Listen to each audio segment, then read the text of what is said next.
The hall was packed with people, the kind of energy buzzing in the air that only a charity gala could create. The richest man in the city, Robert Lennox, stood on the grand stage, his tailored suit immaculate, his demeanor commanding respect. Yet, there was a warmth about him that didn't fit the stereotype of the cold, untouchable billionaire. He was a man of the people, or at least, he wanted everyone to think so. Tonight, he was there to speak about opportunity, about second chances, about the importance of giving back to the community. The audience hung on his every word, nodding in agreement, clapping in the right places, laughing at his well-timed jokes. In the midst of the crowd, a little boy named Ethan sat, his feet dangling off the chair, too short to reach the ground. At just 10 years old, Ethan was an enigma to anyone who spent time with him, a mix of curiosity, innocence, and the kind of wisdom that only hardship could foster. He wasn't supposed to be there, not really. His mother, Clara, had scraped together what little money she had to get a ticket, not for herself but for Ethan. She believed this event would inspire him. That's what she told herself, at least. But deep down, there was another reason. A secret she had carried for years, one she never expected to confront tonight.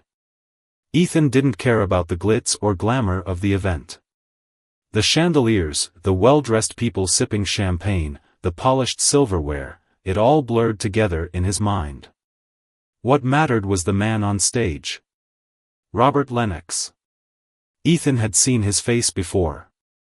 Not just on the news or in magazines, but somewhere much closer to home. In his mother's purse. The boy's mind raced as Robert spoke, his deep voice resonating across the hall. Ethan barely heard the words. He was too busy rehearsing the question that had been burning in his mind for weeks. His heart thumped loudly in his chest, his small hands gripping the edge of his chair. His mother sat beside him, her posture stiff, her face betraying a mix of pride and anxiety.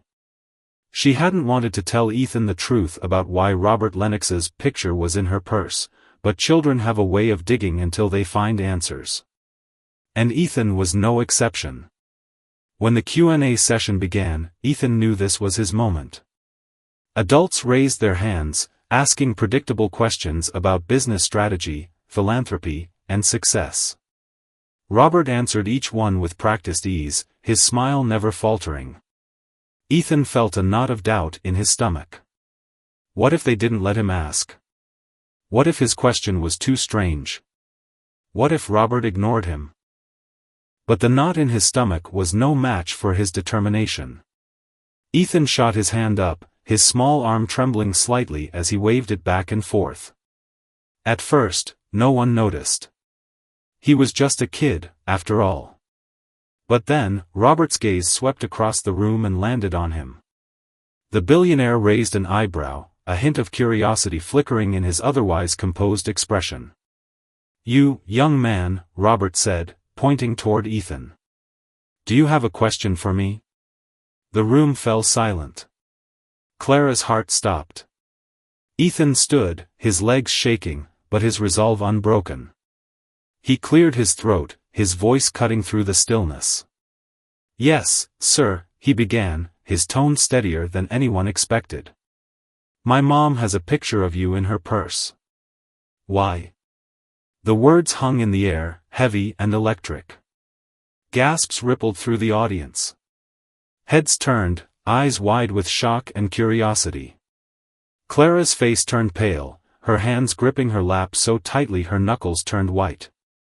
Even Robert looked momentarily taken aback, his polished demeanor cracking ever so slightly. For a moment, the billionaire didn't say anything. His eyes darted to Clara, then back to Ethan. He opened his mouth, then closed it again, as if searching for the right response. The crowd murmured, the tension palpable. It was clear that no one in the room had expected this.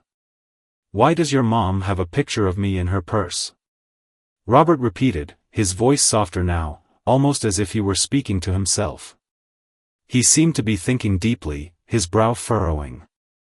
Ethan nodded, his gaze unwavering. "Yes. She won't tell me why." She just says it's important. The murmurs grew louder, people whispering to one another, speculating about what this could mean. Clara wanted to sink into her chair, to disappear altogether.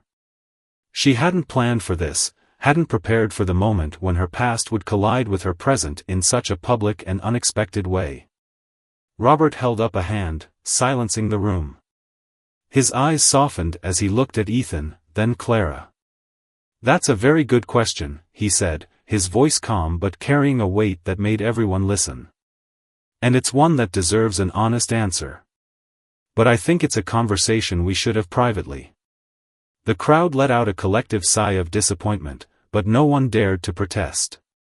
Robert stepped down from the stage, walking toward Ethan and Clara.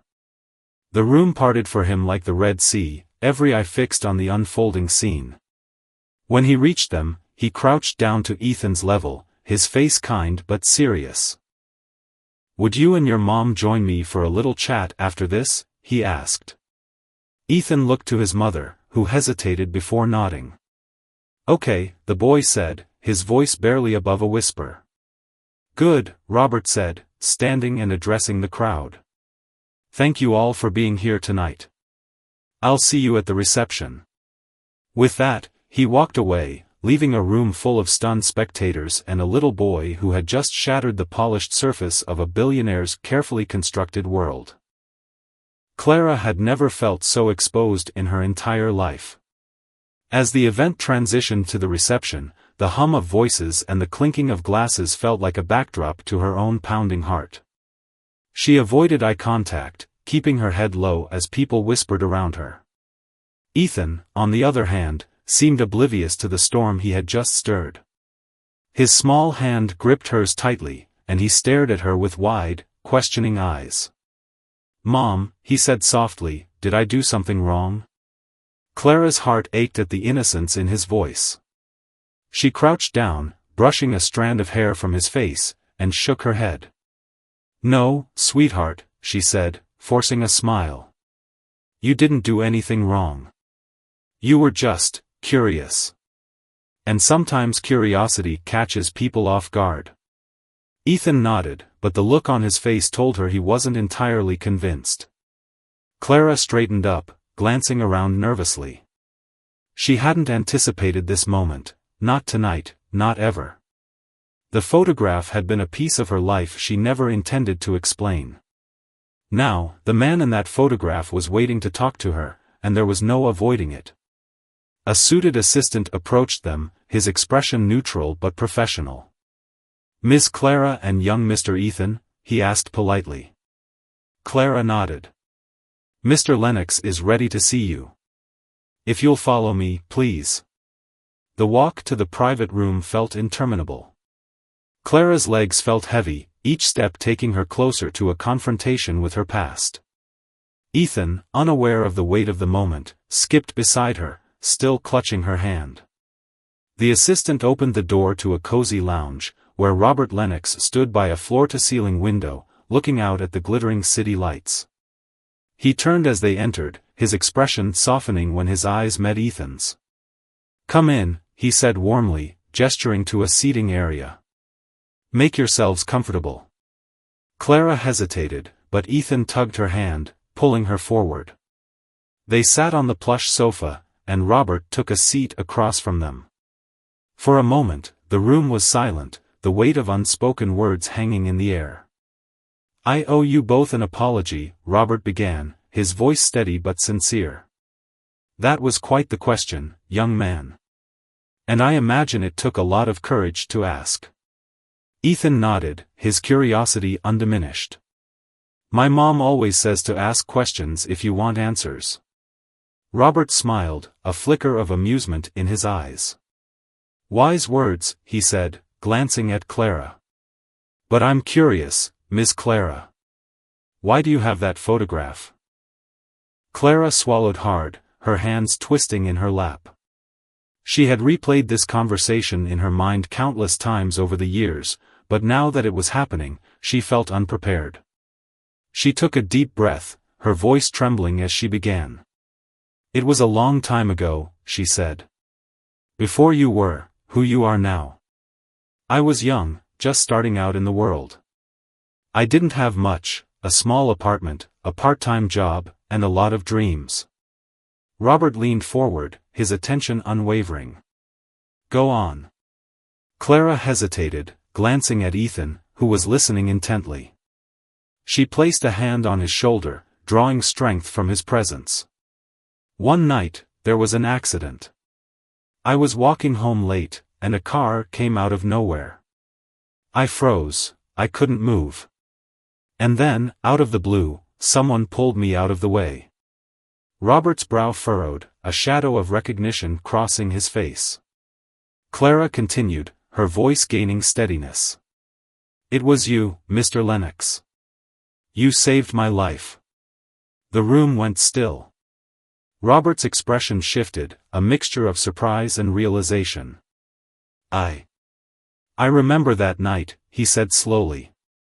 It was raining, wasn't it? And the car was speeding down a narrow street. Clara nodded. Yes.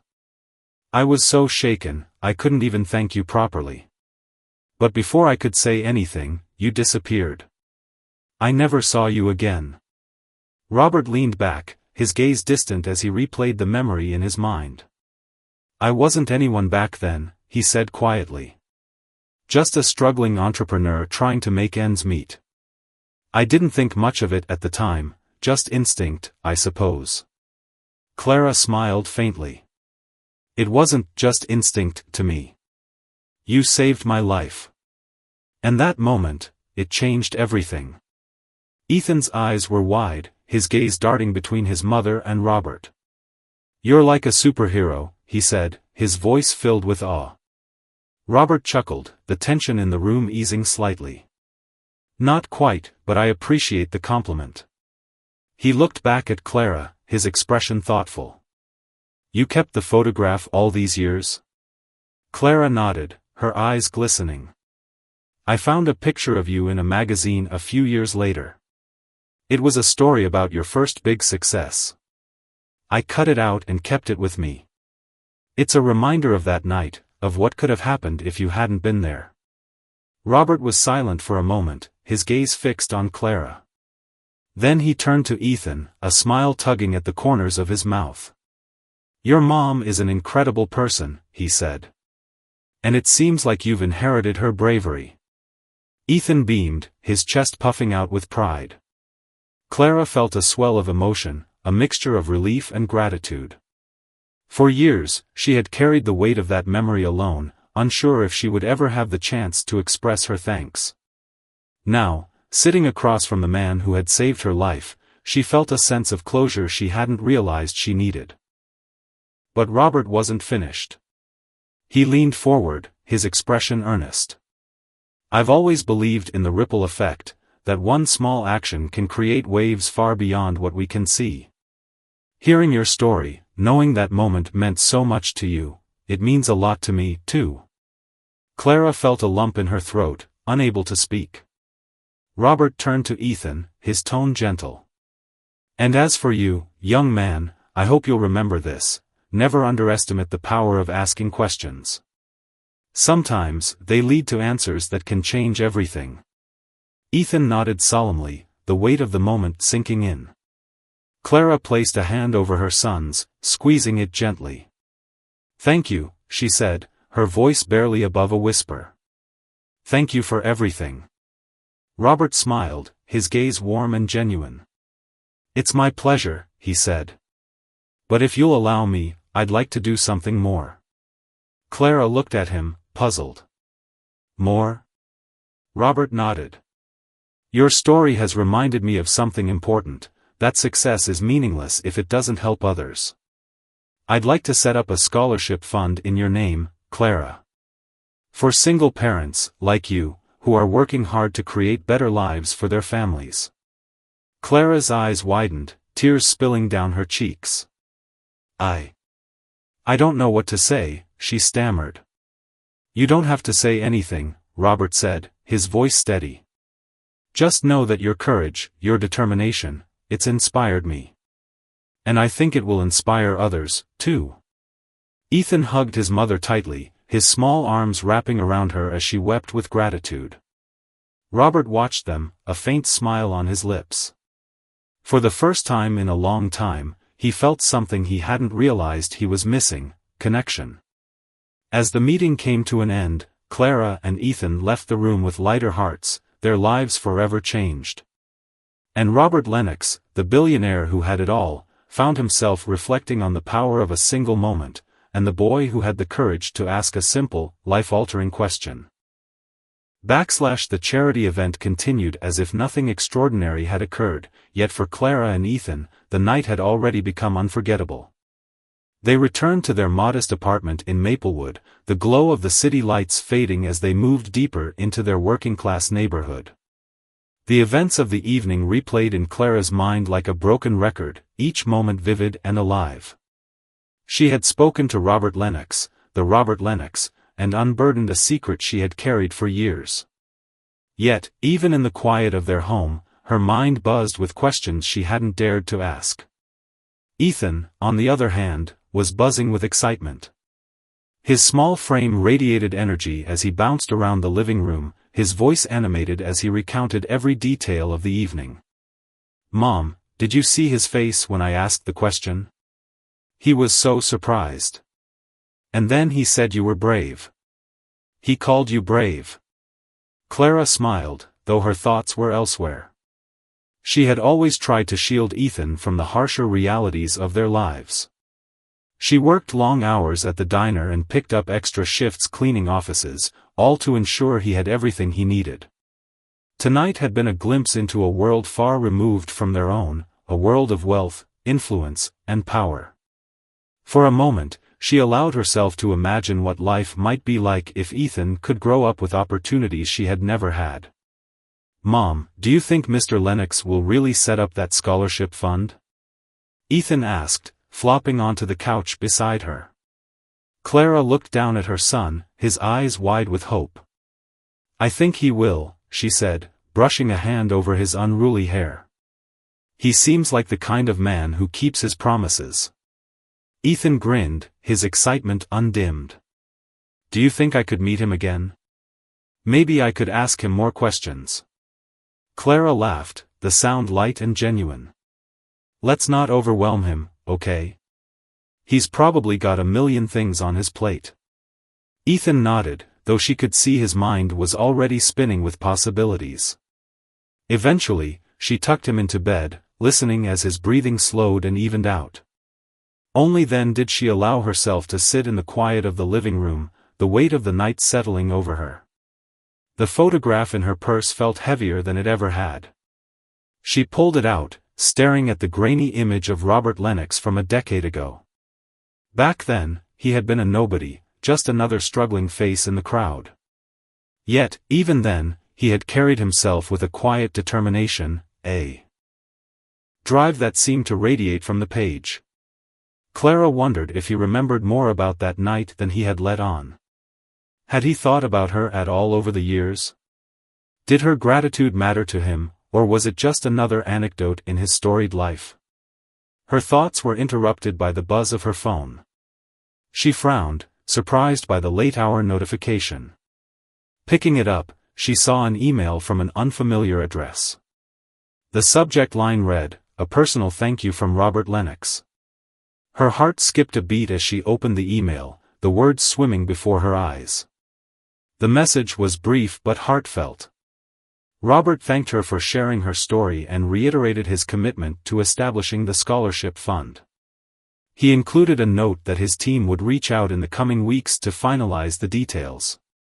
The email ended with a single line that stayed with her long after she had closed her phone: "Your courage reminded me why I started this journey. Thank you for inspiring me." The following days were a whirlwind. News of the event and Ethan's bold question spread through Maplewood like wildfire. The local paper ran a story with the headline, "Local Boy Sparks Heartfelt Moment with Billionaire Philanthropist." Neighbors stopped Clara on the street, their faces alight with curiosity and admiration. Strangers congratulated her, though she wasn't entirely sure why. For the first time in years, she felt as though people saw her, not just as the tired waitress or the single mother struggling to make ends meet, but as someone with a story worth telling. Ethan basked in the attention, his excitement uncontainable. At school, he became something of a celebrity, his classmates peppering him with questions about the event. "What's Mr. Lennox like?" they asked. "Did he really talk to you?"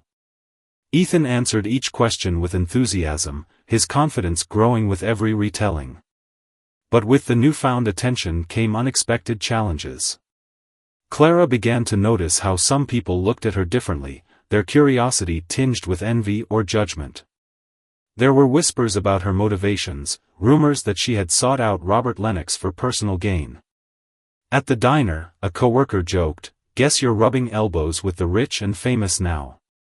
Don't forget about us little people." Clara laughed it off, but the words stung. She hadn't asked for any of this, hadn't sought the spotlight or the attention. All she wanted was to raise her son in peace, to give him the kind of life he deserved. The idea that people might see her as anything other than a hard-working mother was a bitter pill to swallow. Then, one evening, a black car pulled up outside their apartment building. Clara watched from the window, her stomach tightening as a sharply dressed man stepped out. He approached the building with purpose, a folder in his hand. Moments later, there was a knock at the door.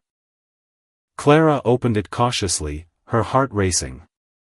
The man introduced himself as James Morgan, a representative from Robert Lennox's foundation. He explained that he was there to discuss the scholarship fund and to gather more information about Clara's story. For hours, they talked. James listened intently as Clara recounted her life, her struggles, and her hopes for Ethan's future. He asked thoughtful questions, taking meticulous notes as she spoke. By the time he left, Clara felt both drained and exhilarated. She had shared more of herself in that conversation than she had with anyone in years. In the weeks that followed, the scholarship fund became a reality. Announcements were made, press releases issued, and the fund was named in Clara's honor, the Clara Morris Opportunity Scholarship. The foundation received applications from single parents across the state, their stories echoing Clara's own struggles and dreams. Ethan couldn't contain his excitement when he saw his mother's name in the headlines. "Mom, you're famous," he exclaimed, waving the newspaper triumphantly. Clara smiled, though her thoughts were more subdued. She couldn't help but wonder what the future held for her and Ethan. The scholarship fund was a blessing, yes, but it also felt like a turning point, a crossroads she hadn't anticipated. For the first time in years, she dared to dream of a life beyond survival, a life where she and Ethan could thrive. As the days turned into weeks, Clara began to notice changes in herself. She walked with her head held higher, her shoulders straighter. She started to believe in the possibility of a better future, one where her story wasn't just a footnote but a testament to resilience and hope. And yet, she couldn't shake the feeling that this was only the beginning. The memory of Robert Lennox's words lingered in her mind, "Your courage reminded me why I started this journey." What had he meant by that? And why did she feel as though their paths were destined to cross again? For now, she pushed those thoughts aside, focusing on the present. Ethan's laughter filled their small apartment, a reminder of everything she was fighting for. Whatever the future held, Clara knew one thing for certain: the night Ethan asked his question had changed their lives forever. And somehow, she had a feeling it wasn't the last time Robert Lennox would be a part of their story. The weeks following the establishment of the Clara Morris Opportunity Scholarship brought an unexpected rhythm to Clara and Ethan's lives. Their small apartment, once a sanctuary of relative anonymity, became a hub of activity. Letters poured in from across the state, many from single parents who shared their stories, thanking Clara for being a symbol of resilience. Clara found herself reading them late at night, her heart swelling with a mix of pride and humility. Each story was a mirror of her own struggles, working long hours, balancing hope and exhaustion, and doing everything for the sake of their children. Ethan, meanwhile, reveled in his newfound fame. His teachers, once bemused by his boundless curiosity, now saw him as an inspiration. Classmates who had barely noticed him before now crowded around, asking about Robert Lennox and the scholarship. Ethan soaked it all in, but as much as he loved the attention, he was still a 10-year-old boy with a vivid imagination. His focus shifted quickly to new questions about Robert Lennox, ones he was determined to ask the next time they met. But Clara, though grateful for the changes in their lives, felt uneasy. The scholarship fund had brought attention to their struggles, and with that attention came scrutiny. The whispers in their neighborhood persisted, people questioning her motives, speculating about her connection to Robert. At the diner, regular customers cast her sidelong glances, their conversations halting when she approached their tables. It was during one of these shifts that Clara overheard something that made her stomach drop. Two women at a corner booth were whispering, their voices just loud enough to carry. "She must have known him before," one of them said. "I mean, why else would a billionaire care about some random single mom?" "Exactly," the other replied. "I bet there's more to the story than she's letting on." Clara clenched her jaw, her hands tightening around the coffee pot she was holding. She wanted to march over and confront them, to demand they stop spreading baseless rumors. But she took a deep breath and forced herself to walk away. Confrontation wouldn't solve anything, it would only add fuel to the fire. That night, as she and Ethan sat at their small kitchen table eating dinner, Clara decided it was time for a serious conversation. Ethan was chattering about his day at school, his excitement bubbling over as he recounted a science experiment. Clara waited for a pause, then set her fork down and looked at him. "Ethan," she began, her tone gentle but firm, "can we talk about something important?" Ethan looked up, his mouth full of mashed potatoes. He swallowed quickly and nodded. "What's up, Mom?" Clara hesitated, searching for the right words. "You know how things have been different lately? With the scholarship and all the attention?" "Yeah," Ethan said, his eyes bright. "It's been awesome. Everyone thinks you're a hero." Clara smiled faintly, though her heart ached. "I'm glad you're excited, but I need you to understand something. Not everyone sees it that way. Some people are saying things that aren't true, about why Mr. Lennox helped us." Ethan's brow furrowed. "Like what?" Clara sighed, reaching across the table to take his hand. "They think I might have done something to get his attention, or that there's more to our story than what we've told. It's not true, but sometimes people talk when they don't understand." Ethan's face darkened, his small fists clenching. "That's not fair, Mom. You didn't do anything wrong." "I know," Clara said, her voice steady. "And we don't need to worry about what other people think. But I want you to be careful, okay? If anyone says something to you, just ignore it. Focus on the good things, the scholarship, the opportunities it's creating for other families." Ethan nodded reluctantly, his eyes still clouded with anger. Clara gave his hand a reassuring squeeze. "We're a team, remember? As long as we stick together, we'll be okay." The days passed, and Clara tried to focus on the positive. She threw herself into her work, finding solace in the routine. But the undercurrent of unease lingered. It wasn't until a month after the gala that the tension reached a breaking point. One evening, Clara received a phone call from James Morgan, Robert Lennox's assistant. His voice was calm, but there was an urgency to his words. "Clara," he said, "I wanted to let you know that Mr. Lennox is planning to visit Maplewood next week. He'd like to meet with you and Ethan again, privately, if possible." Clara's stomach tightened. "Is something wrong?" she asked. "Not at all," James replied. "But there's been some chatter in the media about the scholarship. Mr. Lennox wants to address it personally." Clara thanked him and hung up, her mind racing. She had tried to shield Ethan from the rumors, but now it seemed they had reached a level she couldn't ignore. What could Robert Lennox possibly say to set things right? The following week, Robert arrived in Maplewood, his visit unannounced to avoid drawing attention. Clara and Ethan met him at a small, private conference room in a local community center. Robert greeted them warmly, his presence as commanding as ever. But there was a seriousness in his eyes that Clara hadn't seen before. "Thank you for meeting me," he said, sitting across from them. "I wanted to talk about the scholarship and everything that's been happening since the gala." Clara nodded, her hands clasped tightly in her lap. "We're grateful for everything you've done," she said. "But I know there's been speculation." Robert sighed, leaning forward. "Speculation is putting it mildly. There have been accusations, people suggesting that I have a personal connection to you, or that the scholarship is a publicity stunt.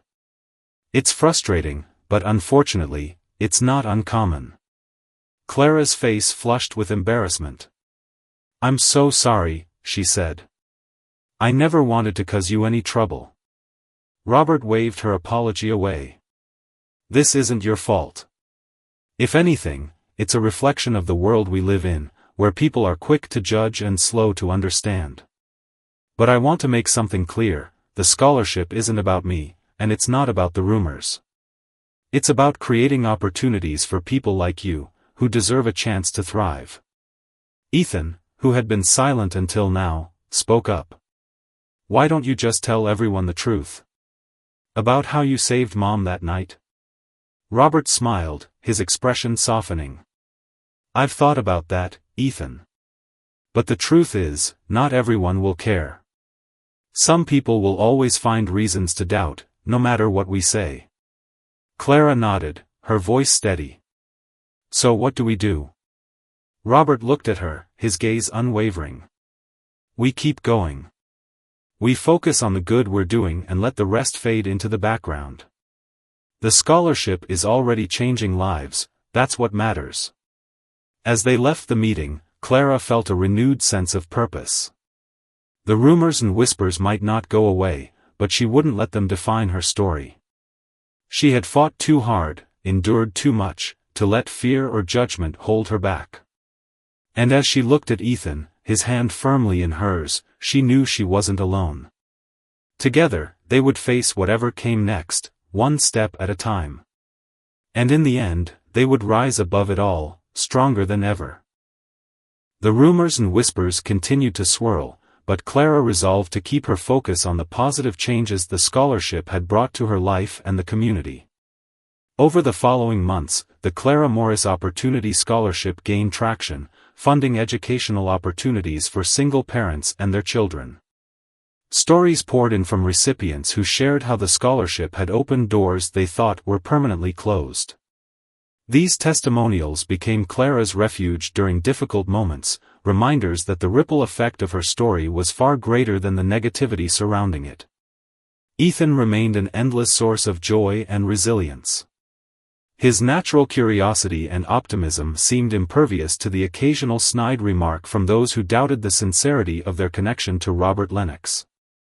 If anything, the adversity only made him more determined to prove that good things could come from small, brave actions. He started asking Clara questions about her dreams she had once buried under the weight of survival. "Mom," he asked one evening as they sat together on the couch, "if you could do anything in the world, what would it be?" Clara paused, the question catching her off guard. She had spent so many years focused on Ethan and their day-to-day needs that her own aspirations felt like distant echoes. But his earnest gaze urged her to dig deeper. "I've always wanted to help people," she admitted. "Maybe open a community center where families like ours could find support, job training, childcare, education. A place where they'd feel safe and cared for." Ethan's eyes lit up. "That's a great idea, Mom. You should tell Mr. Lennox. He'd probably help you do it." Clara laughed softly, shaking her head. "It's not that simple, sweetheart. These things take time, money, and planning. But maybe one day." Ethan didn't let the idea go. Over the next few weeks, he brought it up repeatedly, sketching out ideas for what the center could look like and what kinds of programs it could offer. Clara couldn't. The rumors and whispers continued to swirl, but Clara resolved to keep her focus on the positive changes the scholarship had brought to her life and the community. Over the following months, the Clara Morris Opportunity Scholarship gained traction, funding educational opportunities for single parents and their children. Stories poured in from recipients who shared how the scholarship had opened doors they thought were permanently closed. These testimonials became Clara's refuge during difficult moments, reminders that the ripple effect of her story was far greater than the negativity surrounding it. Ethan remained an endless source of joy and resilience. His natural curiosity and optimism seemed impervious to the occasional snide remark from those who doubted the sincerity of their connection to Robert Lennox. If anything, the adversity only made him more determined to prove that good things could come from small, brave actions. He started asking Clara questions about her dreams she had once buried under the weight of survival. "Mom," he asked one evening as they sat together on the couch, "if you could do anything in the world, what would it be?" Clara paused, the question catching her off guard.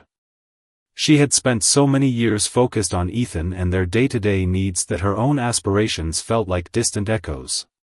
But his earnest gaze urged her to dig deeper. "I've always wanted to help people," she admitted.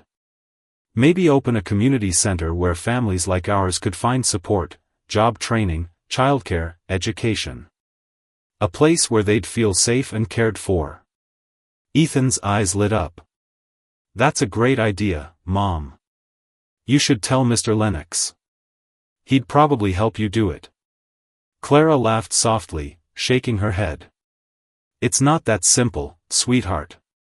These things take time, money, and planning. But maybe one day." Ethan didn't let the idea go. Over the next few weeks, he brought it up repeatedly, sketching out ideas for what the center could look like and what kinds of programs it could offer. Clara couldn't. The momentum was overwhelming, and Clara found herself at the center of a grassroots movement she hadn't anticipated. Robert, true to his word, lent his support. He arranged for a team of architects and planners to work with Clara, turning her ideas into a comprehensive proposal. The project, dubbed the Morris Community Resource Center, quickly gained traction, drawing attention from both local and national media. What had started as a dream was now on its way to becoming a reality. But the journey was not without challenges. Clara faced resistance from skeptics who questioned her ability to manage such an ambitious project.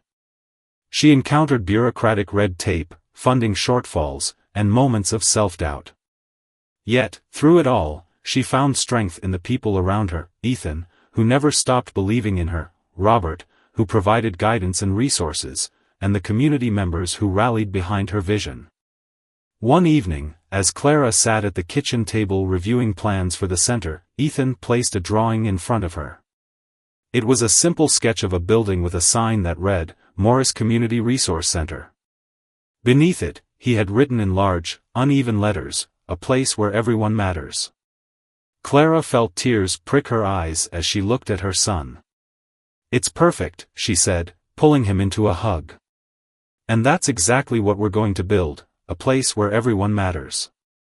By the time the center opened its doors, it was a beacon of hope for the community. Families came to access resources, learn new skills, and find support in times of need. Clara walked through the halls on the opening day, her heart swelling with pride as she saw the dream she once thought impossible come to life. As she stood in the bustling lobby, Robert approached her, his expression one of quiet satisfaction. "You did it," he said simply. "We did it," Clara corrected, smiling. "Thank you for believing in me." Robert nodded, his gaze thoughtful. "You reminded me why I started this journey, to make a difference, one life at a time. And you've shown me that it's never too late to dream." Their conversation was interrupted by Ethan, who bounded up to them with a grin. "Mom, everyone's saying how awesome the center is. Can we add a science lab next? Maybe even a robotics club?" Clara laughed, ruffling his hair. "One step at a time, buddy. But who knows? Anything's possible." As the sun set over Maplewood that evening, the community gathered outside the center to celebrate. Laughter and music filled the air, and for the first time in years, Clara felt a sense of peace. The journey had been difficult, but it had also been worth every struggle. And as she looked out at the crowd, she realized that the ripples of her story were still spreading, touching lives in ways she could never have imagined. This was just the beginning. The opening of the Morris Community Resource Center marked a turning point for both Clara and the community. The center quickly became a bustling hub, filled with the sounds of laughter, learning, and determination. Parents attended job training sessions while their children explored creative workshops and tutoring programs. What had once been a dream sketched out at Clara's kitchen table was now a thriving reality, and it was changing lives every day. But as the months went on, Clara found herself facing an entirely new set of challenges. Managing the center was no small task. The responsibilities were endless: coordinating volunteers, securing funding, maintaining programs, and Clara often found herself working late into the night. Despite her growing exhaustion, she couldn't ignore the deep sense of purpose that filled her each time she saw a family leave the center with hope in their eyes. Ethan, ever the curious and ambitious child, had become a regular fixture at the center. He spent his afternoons helping younger kids with their homework, organizing games, and even brainstorming new ideas for activities. Clara couldn't have been prouder of him, but she also worried about the weight of responsibility he seemed eager to take on at such a young age. One evening, as Clara sat at her desk reviewing grant applications, Ethan came bounding into her office. His face was flushed with excitement, and he clutched a notebook filled with scribbles and diagrams. "Mom," he exclaimed, placing the notebook in front of her. "I've got it, an idea for the robotics club we talked about. We could build robots that help people. Like one that sorts food in the pantry or one that carries heavy boxes for the volunteers." Clara smiled, her exhaustion momentarily forgotten. "That's an amazing idea, Ethan. But you know we'd need funding for something like that, and the budget is already tight." Ethan's face fell slightly, but only for a moment. "What if we do a fundraiser? Like a science fair where people pay to see our projects? We could show them how robots work and even let them build their own mini-robots." Clara reached out and pulled him into a hug. "You never stop dreaming, do you?" "Only because you taught me how," Ethan replied, grinning. Inspired by Ethan's enthusiasm, Clara decided to bring his idea to life. She worked with the center's staff and volunteers to organize the Maplewood Science and Innovation Fair, an event designed to showcase the talents of the community while raising funds for new programs. Word spread quickly, and soon local schools, businesses, and even a few sponsors expressed interest in participating. When the day of the fair arrived, the center was transformed into a vibrant, colorful space filled with exhibits, demonstrations, and activities. Ethan stood proudly at the robotics station, guiding attendees through hands-on workshops. Clara watched from a distance, her heart swelling with pride as she saw how naturally he connected with people, his passion lighting up the room. The fair was a resounding success, raising enough funds to launch several new programs, including the robotics club Ethan had envisioned. But beyond the financial support, the event brought the community closer together, creating a sense of unity and shared purpose that Clara had always hoped the center would inspire. In the weeks that followed, the center continued to grow in both size and reputation. Families traveled from neighboring towns to take advantage of its programs, and donations poured in from individuals and organizations moved by its mission. Clara's days were busier than ever, but she found herself energized by the knowledge that her work was making a tangible difference. One afternoon, as Clara was preparing for a meeting with potential donors, she received an unexpected visit. Robert Lennox walked into her office, his expression as calm and confident as ever, but there was a glint of something new in his eyes, pride, perhaps, or admiration. "Clara," he said, taking a seat across from her. I've been following the progress of the center, and I have to say, it's even more remarkable than I imagined. Thank you, Clara replied, setting down her papers. But it's not just me. The community has really come together to make this happen. Robert nodded. That's true, but it wouldn't have been possible without your leadership. You've built something extraordinary here, something that will last for generations. Clara smiled, though her thoughts drifted to the many challenges that still lay ahead. There's still so much to do. Sometimes I worry that I'll never be able to keep up. Robert leaned forward, his expression thoughtful. You're not alone in this, Clara. You have a whole community behind you, and if there's ever anything you need, you know you can count on me. She nodded, the weight of his words settling over her like a warm blanket. For years, she had carried the burden of providing for Ethan and making ends meet, always feeling as though she was fighting her battles alone. But now, she realized, she had a network of support, a team of people who believed in her and her vision. As Robert prepared to leave, he paused in the doorway, turning back to face her. One more thing, he said. I've been thinking about what you said during the forum, about the ripple effect. You were right. Small actions can create waves far beyond what we can see. And this center is proof of that. Clara watched him go, her mind racing with thoughts of the future. The center was thriving, but she couldn't shake the feeling that there was still more to be done. Her dreams were no longer limited to Maplewood. She began to imagine a network of centers across the country, each one serving as a beacon of hope for families in need. Later that evening, as Clara walked through the quiet halls of the center, she found Ethan in the robotics room, tinkering with a half-finished project. He looked up as she entered, his face lighting up with a smile. Hey, Mom, he said. Guess what? I'm building a robot that can paint. Maybe we can use it to decorate the center. Clara laughed, sitting down beside him. You've got big plans, don't you? Just like you, Ethan replied, his tone serious. You're my hero, Mom. Everything you've done, it makes me want to do big things, too. Clara felt tears prick her eyes as she pulled him into a hug. You're my hero, too, she whispered. And I can't wait to see all the big things you're going to do. As they sat together, surrounded by the hum of possibility, Clara realized that their journey was far from over. The ripple effect of their story continued to grow, touching lives in ways they could never have imagined. And in the quiet of that moment, she allowed herself to dream, not just for herself, but for Ethan, for the community, and for all the people whose lives they had yet to change.